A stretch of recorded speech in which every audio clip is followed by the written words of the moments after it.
3 நிமிடம் மட்டுமே கால அவகாசம் உள்ளது. அதற்குள் நான் சொல்லும் இந்த பதிவினை நீ முழுவதுமாக கேட்டுவிடு. என்னை நிராகரித்து அவமதிப்பு செய்யாதே. பிறகு நீதான் வருத்தப்படுவாய். உன்னை தேடி உன் அன்னையான நான் வரப்போகிறேன்.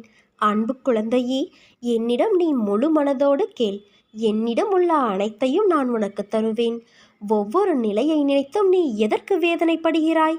இப்படி வேதனை மேல் வேதனைப்பட்டு எதை சாதிக்கப் போகிறாய்? வெளியே வா. அப்போது என் ஆசி உனக்கு முழுவதுமாக கிடைக்கும்.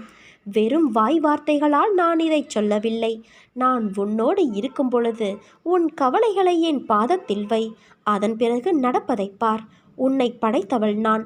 நம்பிக்கையும் பொறுமையும் கொண்டு இரு. உன் கர்ம பலன்கள் முடிந்து விட்டது.